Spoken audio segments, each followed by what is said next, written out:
ഗതകാല സ്മരണകളുടെ ആവേശം ഉൾക്കൊണ്ട വഴിത്താരകൾ, സൂര്യതേജസ്സാർന്ന സാംസ്കാരിക പൈതൃകം ഉൾക്കൊണ്ട മലയാളത്തിന്റെ ചരിത്രമണ്ണ്.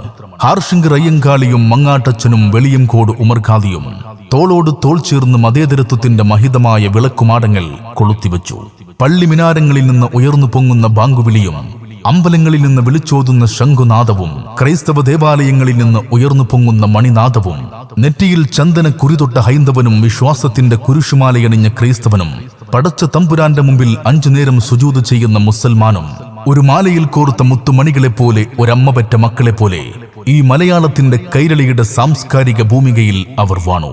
ഇതിനിടയിൽ എപ്പോഴോ മതം മനുഷ്യർക്കിടയിൽ മതിൽ തീർത്തപ്പോഴാണ് മാറാട് പോലുള്ള മുറിവുകൾ നമുക്ക് നേരിടേണ്ടി വന്നത്. ഇസ്ലാമിന്റെ നീതിയും ഹൈന്ദവതയുടെ ശാന്തിയും ക്രൈസ്തവതയുടെ സ്നേഹവും തലമുറകളിലേക്ക് പകർന്നു കൊടുക്കാതെ പോയാൽ ചാരം മൂടിക്കിടക്കുന്ന കനൽ കട്ടുകളിൽ നിന്ന് കലാപത്തിന്റെ പുകച്ചുരുളുകൾ വീണ്ടും ഉയർന്നു പൊങ്ങിയേക്കാം.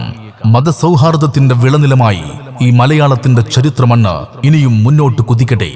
നമ്മുടെ നാടിന്റെ മതേതരത്വത്തിൽ, നമ്മുടെ നാടിന്റെ സ്നേഹത്തിൽ, നമ്മുടെ നാടിന്റെ പുരോഗതിയിൽ നമുക്കും പങ്കാളികളാകാം.